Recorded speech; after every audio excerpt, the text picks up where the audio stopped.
जंगल में बहुत तेज बारिश हो रही थी। मीनू मौसी और रानू चिड़िया आपस में बातचीत कर रही थी।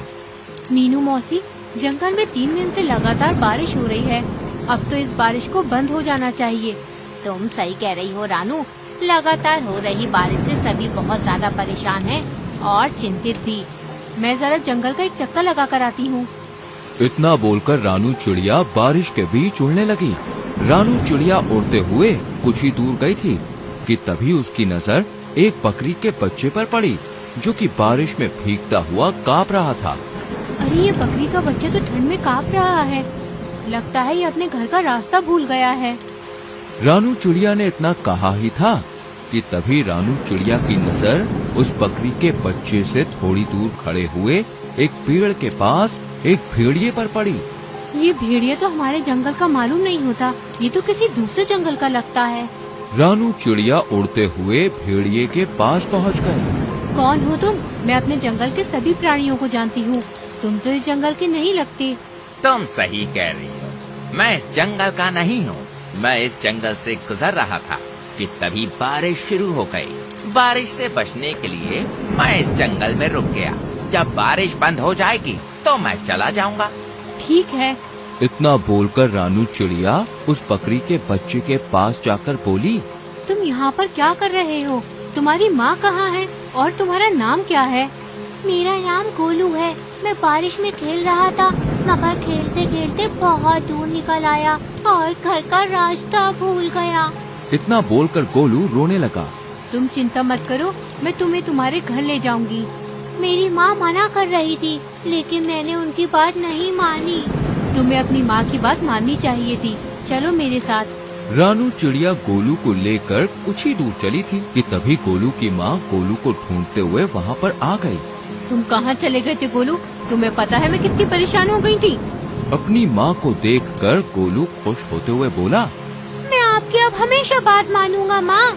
रानू चिड़िया गोलू की ओर देखकर बोली, अब तुम अपनी माँ के साथ घर चले जाओ और जब तक बारिश बंद नहीं हो जाती तब तक बाहर खेलने मत आना।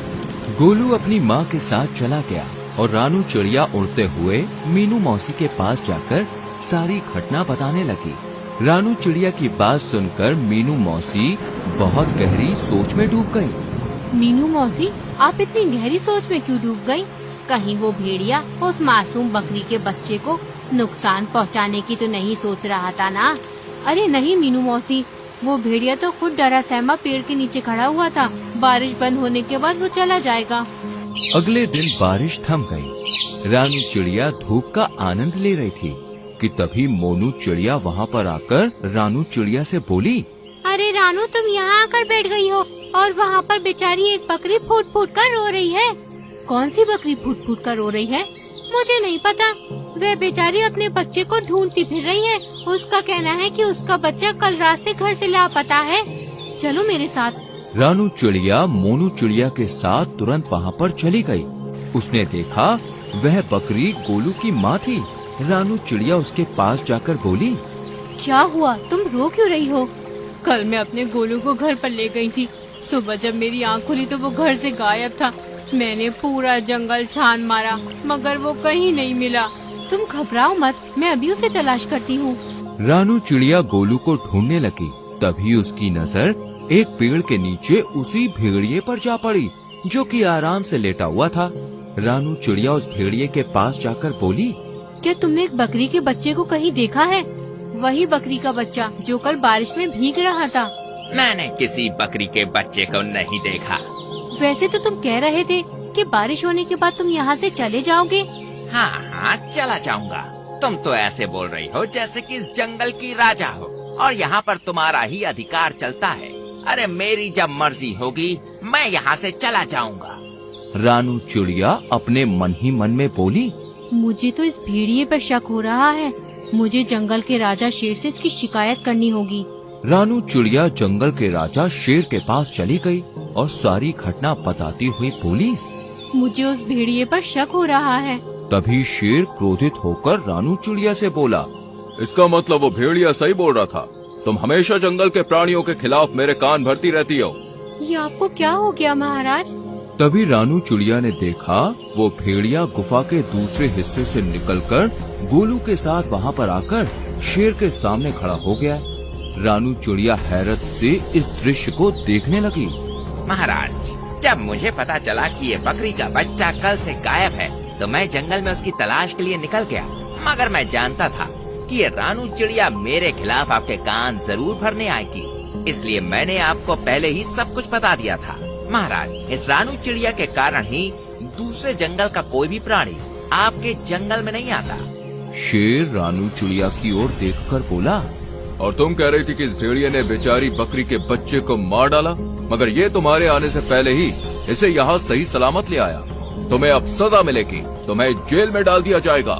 इतना बोलकर शेर ने अपने सिपाहियों को आदेश दे दिया और रानू चिड़िया को एक पिंजरे में बंद कर दिया।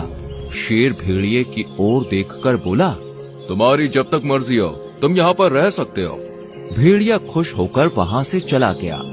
इधर मोनू चिड़िया इस सारे दृश्य को देख रही थी। वह तुरंत मीनू मौसी के पास पहुँच गई और सारी घटना बताते हुए बोली, कुछ कीजिए मीनू मौसी, जंगल के राजा शेर ने रानू चिड़िया को बंदी बना लिया है। मीनू मौसी गहरी सोच में डूबते हुए बोली, जब रानू चिड़िया ने मुझे बताया था कि वो भेड़िया एक पेड़ के नीचे खड़ा हुआ उस बकरी के बच्चे को देख रहा था, मुझे तभी कुछ न कुछ गड़बड़ लग रही थी। जो भी हो, लेकिन आप कुछ भी करके रानू चिड़िया को उस पिंजरे से बाहर निकालिए। चिंता मत करो मोनू, हम दोनों को अभी फिलहाल कुछ नहीं करना। हमें सिर्फ उस भेड़िए पर गहरी नजर रखनी होगी। पहले हमें पता चलना चाहिए कि उस भेड़िए के दिमाग में आखिर चल क्या रहा है, आखिर ये कौन सा मकसद लेकर इस जंगल में आया है। मीनू मौसी और मोनू चिड़िया उस दिन से उस भेड़िए पर नजर रखने लगी। वह भेड़िया दिन भर जंगल में घूमता और दूसरे जानवरों का मांस छीनकर खा लेता। जब भी कोई जानवर अपना मांस देने में आनाकानी करता तो वो धौंस दिखाते हुए खुद को जंगल के राजा शेर का दोस्त बताकर डरा देता उन्हें। एक दिन भेड़िया टहलते टहलते गोलू बकरी के घर के नजदीक चला गया। गोलू अपने घर के बाहर खेल रहा था। भेड़िया उसे अजीब सी नजरों से देखने लगा, मगर उसे नहीं पता था कि मीनू मौसी उस पर नजर रख रही है। मीनू मौसी तुरंत ही मोनू चिड़िया की ओर देखकर बोली, जाओ जल्दी से महाराज को बुला लाओ। लेकिन महाराज क्या मेरी बात सुनेंगे? तुम्हें कैसे भी करके महाराज को यहाँ पर लाना है। मुझे इस भेड़िए के इरादे सही नहीं लग रहे और महाराज का यहाँ आना बहुत जरूरी है। मीनू मौसी की बात सुनकर मोनू चिड़िया सीधे उड़ती हुई जंगल के राजा शेर के पास पहुँच गई। यहाँ पर क्यों आई हो मोनू? महाराज, आपको अभी और इसी वक्त मेरे साथ चलना होगा। मुझे अब चिड़ियों पर भरोसा नहीं रहा। सोच लीजिए महाराज, कहीं ऐसा ना हो कि आगे जाकर आपको अपने फैसले पर पछताना पड़े। लेकिन तुम मुझे कहाँ ले जाना चाहती हो? आप मेरे साथ चलिए और आप अपनी आंखों से देख लीजिए कि मैं आपको क्या दिखाना चाहती हूँ। शेर राजा मोनू चिड़िया के साथ सीधा उस जगह पर चला गया। तभी मीनू मौसी शेर राजा के पास आकर बोली, महाराज, उस पेड़ के पीछे छुप जाइए और स्वयं अपनी आंखों से देख लीजिए। मीनू मौसी के कहने पर शेर राजा पेड़ के पीछे छुप गया। भेड़िया गोलू के करीब आकर उसे देखते हुए बोला, आज तुम्हारा मांस खाने का मन कर रहा है मुझे। ये क्या कह रहे हैं आप? पिछली बार जब मैं खो गया था तब आप ही मुझे महाराज के पास ले गए थे और मेरी माँ के पास छोड़कर आए थे। मूर्ख बकरी के बच्चे, वो तो मेरी सिर्फ एक चाल थी। मैं जानता था कि इस जंगल में रानू चिड़िया सबसे ज्यादा तेज दिमाग की है। मैंने उसे फंसाने की योजना बनाई थी। मैं कुछ समझा नहीं। जब तू सो रहा था ना, तब मैं चुपके से तुझे अपने मुंह में दबाकर जंगल के दूसरे हिस्से में छोड़ आया था और फिर खुद ही तुझे जगाकर महाराज के पास छोड़ आया। और जंगल के इस मूर्ख शेर ने रानू चिड़िया को ही दोषी मान लिया। लेकिन अब मुझे कोई खतरा नहीं। अब अगर मैं तुझे खा भी जाऊंगा तो जंगल का राजा शेर कभी विश्वास नहीं करेगा।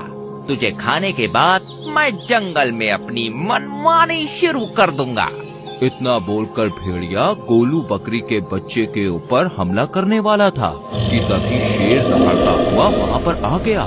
शेर को दहाड़ता हुआ देखकर भेड़िया पूरी तरह से घबरा गया। अच्छा, तो ये थी तुम्हारी चाल? तुमने जंगल की सबसे ज्यादा समझदार और मेरी विश्वसनीय पक्षी को मेरे ही हाथों बंदी बनवा दिया। मैं तुम्हें जीवित नहीं छोड़ूंगा।